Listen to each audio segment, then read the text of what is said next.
Hello বন্ধুরা, ঘরের হেসেলে আপনাদের সবাইকে স্বাগত। আজ আমরা বানাবো আমাদের সকলের পছন্দের চিকেন ফ্রাইড রাইস।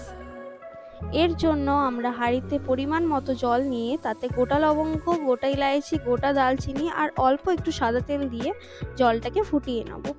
এরপর আগে থেকে ভিজিয়ে রাখা চালগুলো ওই গরম জলে দিয়ে 5 থেকে 10 মিনিট ফুটিয়ে নেব, যতক্ষণ না চালগুলো অর্ধেক সেদ্ধ হয়, কারণ বেশি সেদ্ধ হলে ভাতটা ঝরঝরে হয় না। 5 থেকে 10 মিনিট চালটা ফুটিয়ে নেওয়ার পর আমরা চালটাকে একবার চেক করে দেখে নেব হাফ কুক হয়েছে কিনা। যদি চালটা হাফ কুক হয়ে যায় তাহলে আমরা অন্য পাত্রে চালটাকে ছেঁকে নেব।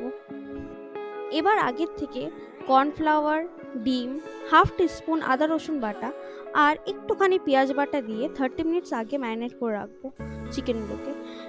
তারপর চিকেনগুলোকে সামান্য একটু তেলে ফ্রাই করে নেবো, যতক্ষণ না চিকেনগুলো ব্রাউন হয়ে যায়। আর অবশ্যই এই সময় গ্যাসের আঁচ লো টু মিডিয়ামে রাখবো, যাতে চিকেনের ভিতরটা ভালো করে সেদ্ধ হয়ে যায়।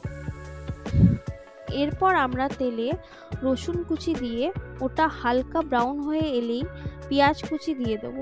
এরপর পেঁয়াজটাও হালকা ব্রাউন হয়ে এলে আমরা তাতে আগের থেকে কেটে রাখা গাজর, বিনস, পেঁয়াজ পাতা দিয়ে কিছুক্ষণ হালকা আঁচে ফ্রাই করে নেব।